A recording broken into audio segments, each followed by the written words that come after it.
أعوذ بالله من الشيطان الرجيم بسم الله الرحمن الرحيم وإن يريدوا خيانتك فقد خانوا الله من قبل فأمكن منهم والله عليم حكيم وَإِن يُرِيدُوا، اور اگر یہ چاہیں خیانت کا کہ آپ سے خیانت کریں، فقد خان اللہ، یہ خیانت کر چکے ہیں اللہ سے من قبل، اس سے پہلے، بدر سے پہلے یہ خیانتیں کر چکے ہیں، کافروں کو خط لکھ لکھ کے کہ مسلمانوں کو نکالو اور ان کے ساتھ یہ کرو، یہ سب کچھ کر چکے ہیں۔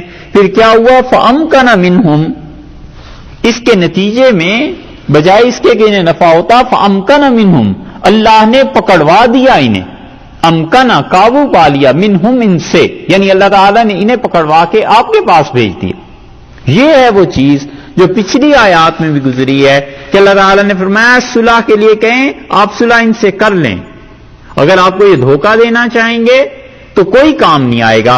یہی وہ چیز ہے کہ اگر یہ آپ کو دھوکہ دینا چاہیں، خیانت کرنا چاہیں کافر، اب بھی فَأَمْكَنَ مِنْهُمْ، اللہ نے قیدی نہیں بنوا دیا انہیں۔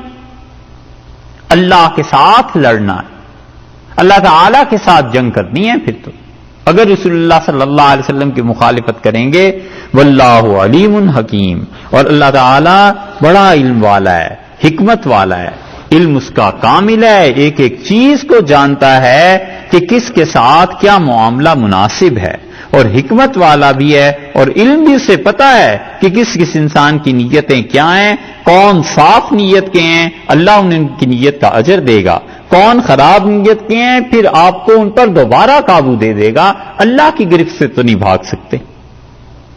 ان الذین آمنوا، وہ لوگ جو ایمان لائے، وہاجروا، اور جنہوں نے ہجرت کی۔ چار قسم کے لوگوں کا یہاں بیان کیا ہے سورت کے آخر تک۔ یہ مزید چار جو آیات ہیں ان میں چار قسم کے افراد یا جتھے یا گروہ ان کا ذکر کیا ہے۔ تھوڑی سی دیر کے بعد پھر بات۔ اللہ من الشیطان الرجیم، بسم اللہ الرحمن الرحیم۔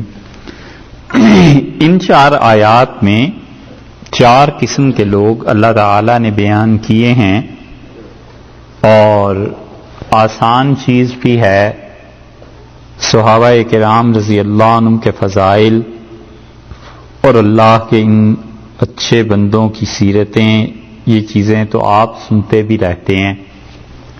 یہ خواتین میں بھی بھیجا تھا یا نہیں؟